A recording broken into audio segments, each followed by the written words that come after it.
Chapter 18, Journeyman. Apprenticeship was hard. Journeymanship was long. Stalking Wolf trained us for 4 years, the last 2 of which were intense enough to be a full-time occupation before we came of age and passed from apprentice to journeyman. But there were 2 stages to our journeymanship. In the first, the journeyman is really an elevated apprentice. He is given more and more knowledge, but he uses it under the gradually loosening supervision of the master of the art. Eventually, however, the journeyman must truly become the man who goes on journeys. The journeys he goes on are not quite important enough for the master to go on, but they come up when the master is busier elsewhere and needs a good representative. But they are journeys nonetheless. And whilst on them, the journeyman is on his own, limited in what he can do only by his skill and daring. There is not much practical difference between an independent journeyman and a master of the art. I stopped being an apprentice at 12, and I became an independent journeyman at 16 when Stalking Wolf left. By 18, it had become clear to me that although there were countless things worth learning in the Pine Barrens, I was going to have to go elsewhere to become a complete master of my craft. At 18, I began the first of several journeys that would take me to the Grand Tetons, the Dakota Badlands, and the Grand Canyon. What finally set me moving was a trail that I found on my 18th birthday. I was walking through the woods and I came across a trail that was at least 2 months old. The ground had been frozen and unfrozen to different degrees all December and January, but there it was, still a readable print left.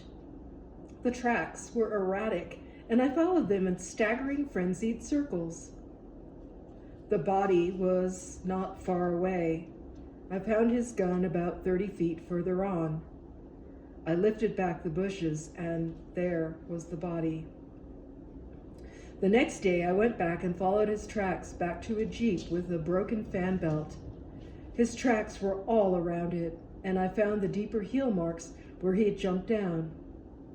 I followed the earliest set of tracks around the car. At almost each corner of the car, there were sideways ridges on the print, as if he had stopped and looked around. He had apparently ridden the Jeep in circles until it died. Panic must have set in a long time before, or he wouldn't have run the engine past where he overheated it. If he had gone in short quarter bursts and coasted when he could, he might still have gotten out without a fan belt and without overheating. But he must have jumped out of the Jeep and run around the car looking for something, anything, that would be a key to the way out. The tracks dug in at the toes in a sort of frenzied shuffle around the car, checking each new horizon for some way to escape. In his growing panic, he was still methodical, organized. Snap decisions killed him. It must have dawned on him when the heat indicator went on that pretty soon he was going to have to start walking through that wilderness, so vast and intricate that he had been riding through all morning, trying to get out. I believe he did not start running until late morning, because a prudent man would have sat still until he had some light to distinguish the trails by. If he had started running in the night, it might have been because he was feeling the first hints of an oncoming heart attack that finally killed him. But I don't think he did. If he started driving even late at night, he probably would have outrun his panic by late morning when the car finally broke completely. But the man who jumped out of the car and ran around it looking for a way out was still in the throes of a growing panic. He did not just spring from the car and start running. He looked around, perhaps frantically, before he set out, and he had the presence of mind to take his gun. He had come there to hunt, and it was probably in his mind that there were things in the woods, wild dogs at least, that might be hunting him. That fear may have quickened his steps and set him running instead of conserving his energy.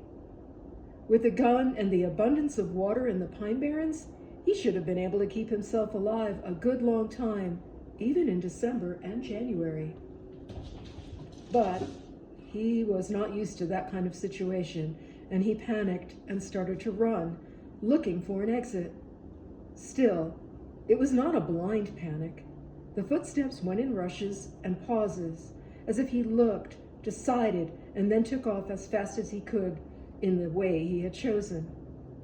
But eventually, the feet dropped to a shuffle, and not much further on, they started to become erratic, where the heart attack probably happened. I had followed his tracks around the heartbreaking circles of the hopelessly lost. I had watched the circles get tighter and tighter as he sped up, frantically looking for something that might lead him out. Not long after they began to shuffle, the tracks went erratic and began to stagger. He carried that heavy gun with him almost to the end. I could see him in his tracks, going along, trying to use what skill he had, but not sitting down and considering all the alternatives, not looking for solutions other than flight. Lost is probably when you can think of no other alternative to being where you are other than flight. Maybe the pain kept him from hearing the traffic noises, and maybe he heard them after all, and he was trying to make his way for them through the blinding haze of his pain. He was going parallel with the parkway when he finally fell, but he may have lost the direction of the sound. The place was far south on the untraveled part of the New Jersey Parkway, and there may well have been no traffic noises for him to follow. All along his trail, I could see a resourceful man who, even in the first stages of panic, kept his wits about him and might well have made his way out of the woods if his body had not given out on him, or he hadn't pushed it so much. I could see him going to what he thought were the limits of his skills in the woods and getting more and more afraid because those skills were leaving him just as lost as before. Perhaps, if he had said to himself that he would have to live off the land for a few weeks, he would have relaxed and come to the right trail eventually. Probably he did not think of all the organizational skills he used at other times in his life. I doubted that he organized his search for a way out as he would have organized a job. He had taken the gun, but had not fired it to summon aid. Maybe he was saving that for the end when he couldn't go any farther. I looked at his trail for a long time, and I wondered what I would do in a place as alien to me as the Pine Barrens had been to this hunter. I knew my skills were more than adequate to exist where I was. But the hunter had skills that had allowed him to live the day-to-day life of northern New Jersey. He had had his runs and his trails there, his snares to avoid, and his survival drills to go through. I wondered how well my own skills would work in other parts of the country. I went off all the next 4 summers to find out. Chapter 19, Bear Smacking. Over the next 10 years, I spent almost every summer testing my skills in different parts of the country, in the Dakota Badlands, Death Valley, the Grand Canyon, and the Grand Tetons. I first hitchhiked west when I was 19. I made California eventually, but I saw most of the other states either on the way there or on the way back. I slept in barns or in the woods in Pennsylvania and in the fields in Ohio and Indiana. I went to the Dakota Badlands to see if I could survive. I had $10 in my pocket when I left, and after living off the land for 3 months and working my way as I went, I came back 10 pounds heavier and $90 richer.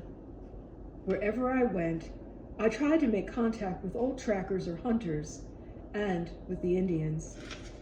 I was very lucky in that I was allowed to stay with a tribe I ran into going up the river in the Grand Canyon.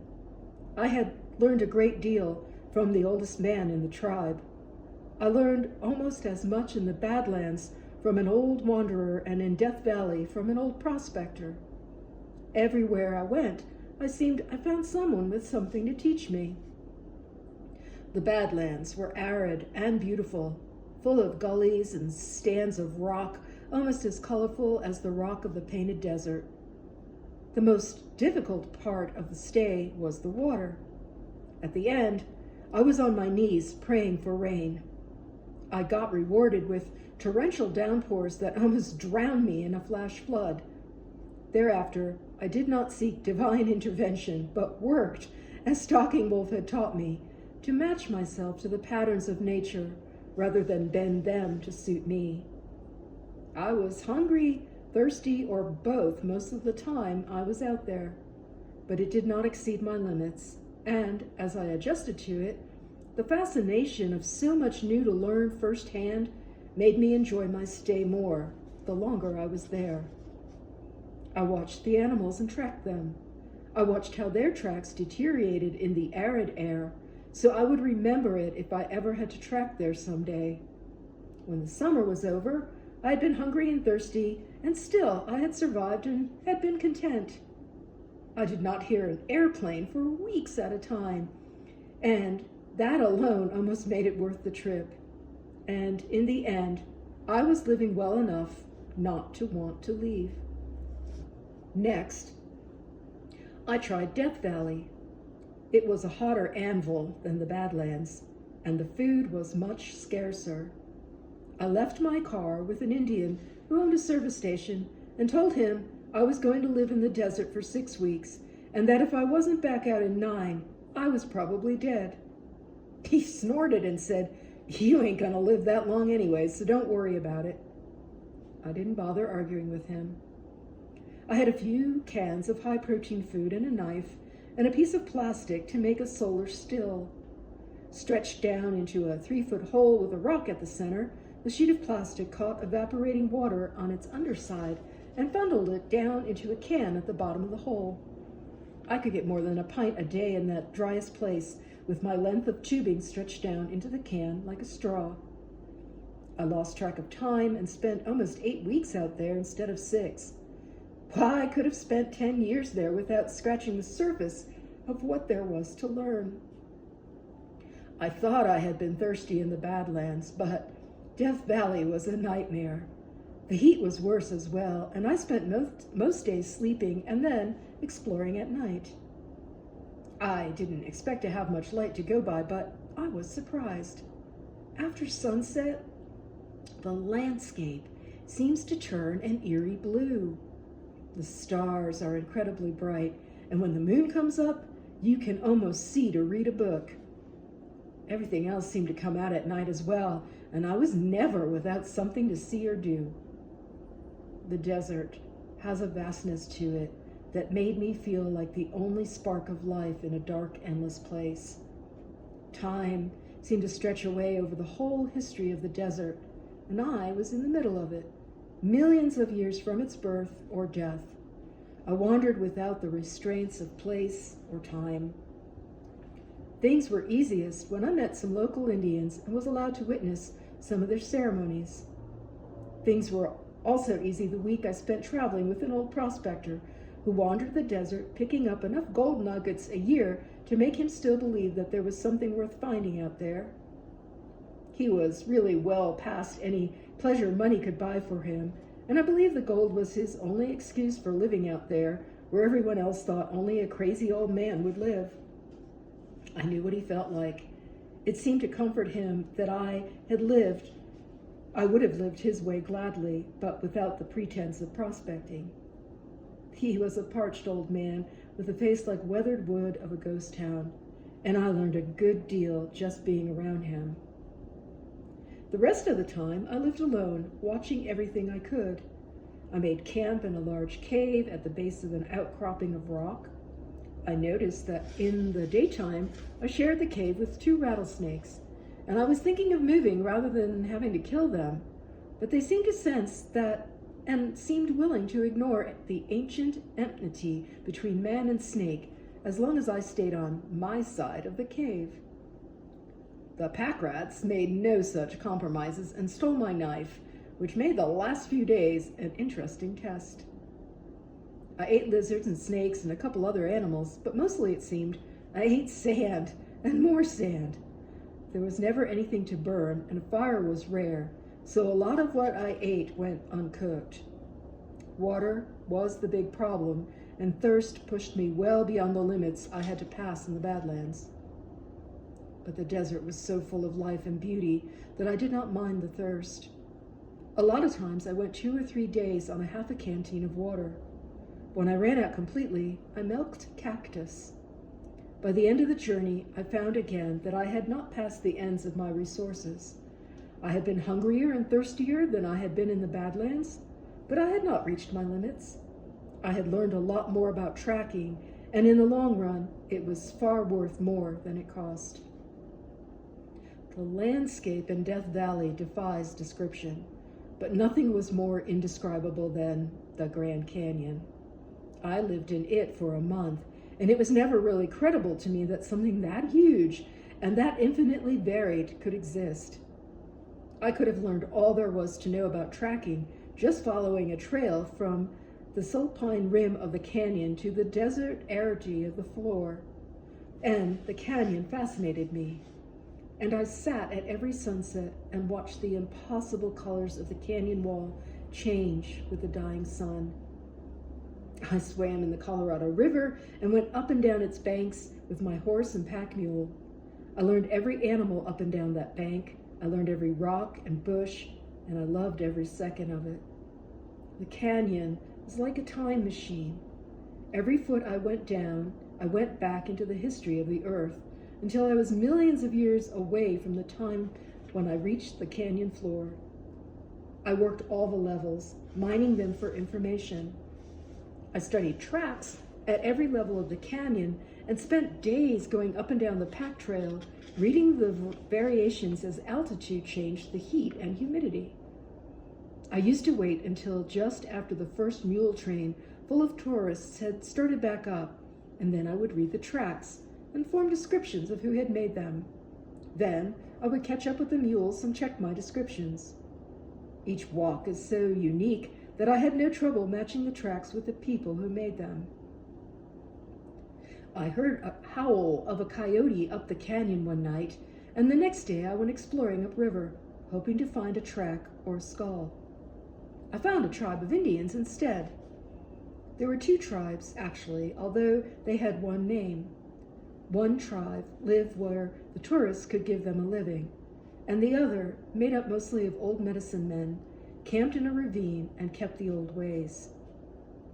I went to the oldest and asked him to tell me his stories, as I had done with Stalking Wolf. I sat there with him for 2 days, listening as he told me the history of the canyon and its secrets.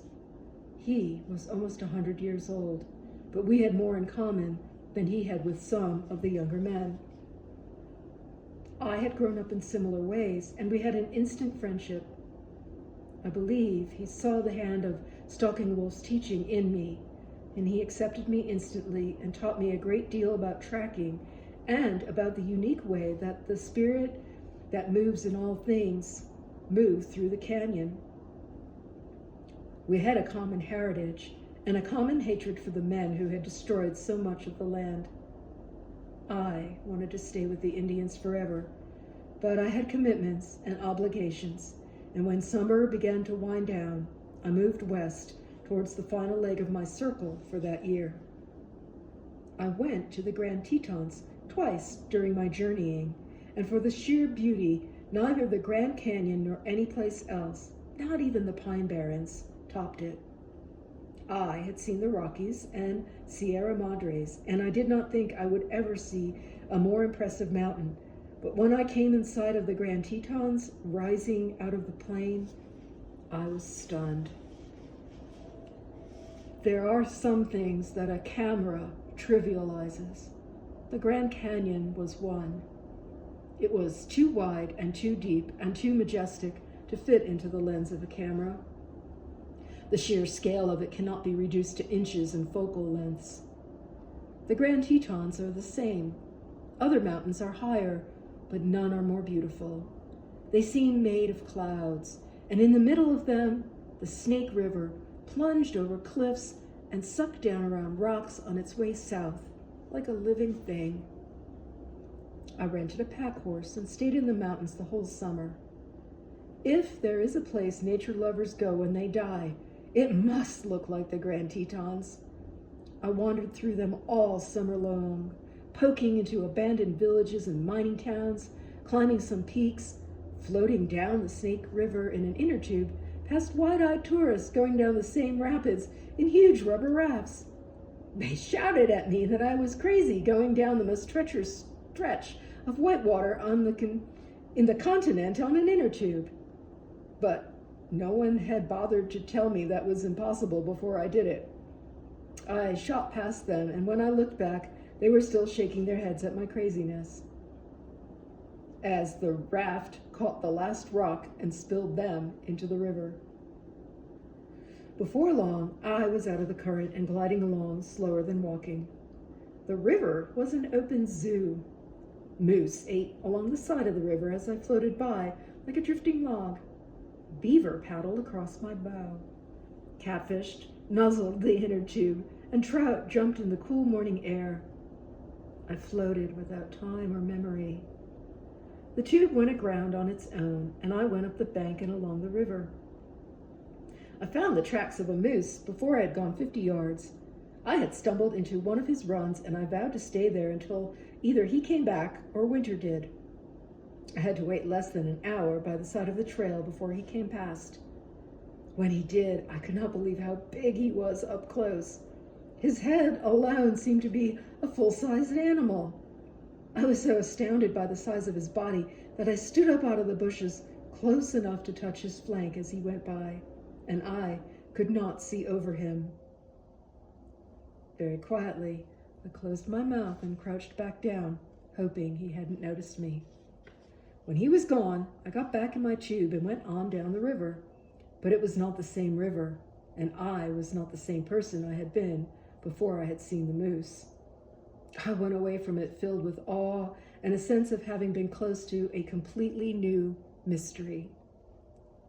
But the moose is nothing compared with the grizzly. I saw my first one fishing at the side of the river as I went by in my inner tube, and the sight of him was greater than the sight of the mountains. For the first time, I realized just how difficult it would be to stalk up to a bear like that and smack it as Stalking Wolf's friend had tried to do. Bending over fishing, the bear was enormous, and when he stood up, there was nothing in the forest half as tall, even the trees. I knew he could run as fast as a horse, and for an instant, I wondered if he could swim as fast as the current that was carrying me in my inner tube. But he had no interest in me, and I was staying as far out of his range as I could. Seeing him was the high point of an incredible day, but I was glad to get beyond even the illusion of being within his reach. I was still learning my craft, and I was no match for a grizzly, and I knew it. I had forgotten that particular limitation the next time I came to the Grand Tetons, and it almost cost me dearly. I still spent most of the year in the Pine Barrens between jobs, whose hours I whittled down until the job would disappear completely. I spent too much time in the company of people and too little in the woods for a while, and it was a bad point in my life when I went back to the Grand Tetons. Even the trip out restored me, and I was full of elation of having come alive after a long time of hibernation when I got there. I left my Jeep at the ranger station and went out into the mountains. Everything was as wonderful as it had been before. I lived most easily than the first time, and when I was ready to go home, I knew I was going in the right direction again. It was probably that exuberance after such a long staleness that made me overconfident. I saw the bear on the way out as he was going over a little knoll and into a glade. I stopped the Jeep and got out. I went up over the knoll, following the smell of bear as easily as its tracks. It was picking berries at the foot of the knoll when I first saw it, and I came up on it like a moving shadow. I expected to smack it on the rump and run away with the tail to tell Stalking Wolf when we met again on the far side of the skull. I was about 20 yards from it in direct line, but there were 2 steep rocks to climb down or make a 30-yard detour. It was probably that extra distance that saved me when the twig broke. It was carelessness that shamed me. I had gotten so caught up in the majesty of the bear that I had moved my foot without feeling where it was to come down. It took the bear a second to locate me, and I was already running when he started to turn his head. I bounded up out of the trees and down the little hill to the Jeep. I ran beyond my abilities. If Rick had been there with a 20-yard head start, I would have passed him by the 10th step. But as I came down the hill, the bear was right behind me. I decided the Jeep would be no protection, and I scrambled up a tree that ended in a broken split about 25 feet high. The bear made a half-hearted effort at climbing, and then stood up at full length and swatted at me. I was as high in the tree as I could get and sweating. He was too heavy to climb, and I thought he would get tired of leaning and looking up at the bottom of my feet, straddling the branch. But a grizzly bear is no wild dog. He had no intention of waiting around, and he stood on his hind legs again, like a pickup truck being stood up by its rear bumper. When he slammed against the tree, the impact almost threw me out of it. I could not believe someone hadn't just run into it at a high speed with my Jeep. But one look down into that angry face told me I would have been a lot better off if it had been a Jeep. I had the feeling he was going to stretch up on his toes and slap me from the highest topmost branch. The second time he hit the tree, it picked up out of the ground and started to lean. For a minute, I thought I saw him smile, and I got to a place where I could hang on in case the tree went down. But I had no time to prepare because he hit it a third time and pushed it against it until it fell. I couldn't believe it. Certainly, the tree was old, but he had uprooted it just by leaning on it heavily. I was so amazed at the strength he had that I did not prepare for my fall well enough. The tree landed with a crash, and it was only by dumb luck that I wasn't under it. The largest branch shattered into the ground, and the jolt of landing whipped me off the top and sent me tumbling towards the Jeep. Only a lucky roll saved me, and I got on my hands and knees, trying to clear my head. I was stunned momentarily, but that would have been easy enough time for the bear if he hadn't been leaning on the bottom third of the tree with one paw, admiring his handiwork. He took 2 steps towards me, and I was well under the Jeep. I curled there, stuck on the horns of fascination and total terror. The Jeep shook as if something heavy had just run into it for a minute. I was afraid he was going to turn it over like a rock to get at me, but the Jeep banged back down on its tires, and I scrambled to the far side underneath. The size of the paw that reached under for me could not possibly have been as large as it seemed, but it tore off the muffler just the same and left it in shreds, slammed up against the rear tire. He did it with the mere flick of his wrist. When I saw that impossibly big hand clawing under the Jeep for me, I felt more naked terror than I had felt since the Jersey Devil had come into my camp when I was 12. But, legitimately frightened as I was nowhere near panic. When the claw raked under the Jeep, I simply scrambled to the far side, almost out from under the Jeep, until he pulled that big paw back out. I curled up and got as far away from those enormous claws as I could. When he could not get me, he started on the Jeep. There was a crash that picked up the front corner of the Jeep and almost lifted it entirely off me as it slammed back down. I could see the bumper flying end over end into the underbrush. The bang that followed it would have been enough to demolish the average car, but the Land Cruiser held solid. The Jeep wallowed down over itself with the next blow, and I knew that when I looked at my Jeep again, I would find the headlight and part of the fender missing. He went around the Jeep trying to fish me out with those huge claws from every angle, but every time he missed, he would pull his paw back out with a roar of bad temper and slam the Jeep. The headlights and taillights were gone by the time he tried lifting the Jeep again. He rocked it up off its wheels twice before he gave up on it and left me huddling near the far end. He moved around the Jeep like a fox, going in one direction until I scrambled away from him, then reversing his field and taking a swipe under the opposite end of the car. At one point, my face was inches from his hind foot, while his front paw tore the air under. At one point, my face was inches from his hind foot, while his front paw tore the air under the front part of the Jeep, looking for me. I found it so interesting that I forgot I was afraid and started to watch how a bear's foot curled up and out of the ground, leaving the perfect print. There were a million things I had questions about when I looked at that shaggy leg close to my face, but he figured out where I was, and he came lunging around. I scrambled backward and almost out from under the Jeep on the far side. This time he stood up, and I could not resist trying to see what he looked like standing that close. I slid forward and looked out at him from under the radiator through a hole where the front bumper was supposed to attach. It was a mistake. Just as I looked out, the bear roared out his rage and brought his paw slamming down on the hood, like the fist of a drunken hunter making a point. I thought the Jeep was going to break in two and leave me staring up at the bear without a hiding place. I felt like a mouse waiting for the cat to rip away its hiding place and devour it. I scrambled back under the car and the bear reached over the hood. I heard the crash of the windshield going. The little squares of safety glass bounced like hail off the metal floorboards above my head. I waited for one more howl that would tell me he was about to pick up the Jeep and break it in half, but eventually he got tired of pounding my Jeep to get me out from under it. He came close a couple of times when I was sure he was going to drive the frame down through the chassis and crush me, but I kept my head and moved to a tight little ball as far out of his reach as I could get. Finally, he stood up and up and up. He jerked the Jeep to one side, lifted one wheel a foot, and let it fall.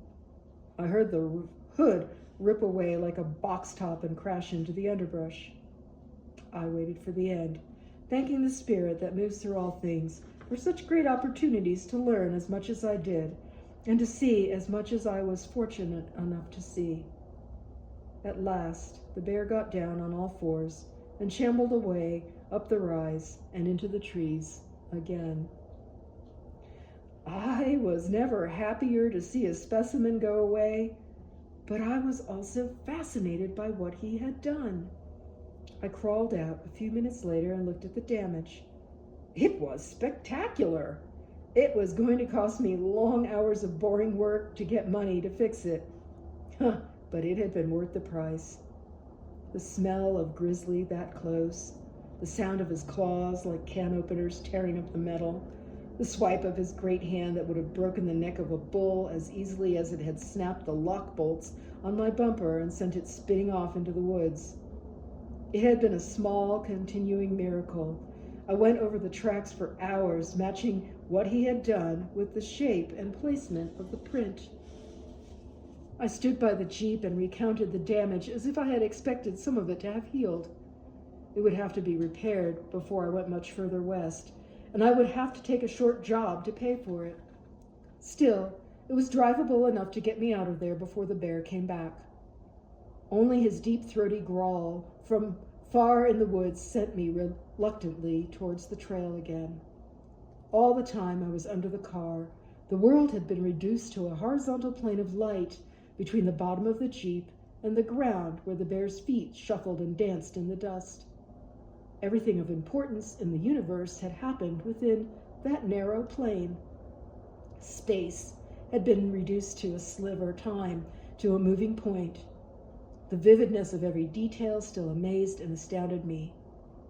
Even as I leaned against the Jeep, that impossible brightness still danced around me, and I rejoiced in the simple miracle of being alive. I was there for a long time reconstructing it, but the bear never came back. I had overreached my limitations and lived to tell about it. Nothing was more exciting than that, and I swore to myself that I would not do it again. But it was not the last time I was inches from death. About a week later, I was climbing a rock dome to get a better view when I found myself past the safety mark of the curve and sliding towards the rim of the dome and the drop-off behind it. I spread eagle and tried to dig my fingers into the stone, but I never got a decent handhold until I caught the raised lip of the rim as I slid over it. I hung there, too terrified to scream, trying to get one leg back up over the lip. I hooked a knee over the rim and hung there, trying to gather enough strength in my rubbery arms to pull myself the rest of the way up until I caught my breath. I looked over both shoulders at the view. The sheer wall of rock patterned and etched for countless centuries. The spills of ancient stone slipping away from huge monoliths. The Snake River, like a silver thread, tying everything together. If I had fallen then, I would have died happy with what I had seen. I expected at least the grand sights of my life to flash before my eyes when I felt myself going over the lip of the dome, but instead, I relived only one incident. For an instant, I was 10 again, slipping down the curved dome off the water tower. I did not catch the rim that time, and until I hit the catwalk 10 feet below, I experienced the perfect illusion of falling death. I was crazy to have climbed both places, but the best seats have always entailed the greatest risks, and I was always ready to pay the price. The bear had been a spectacular show.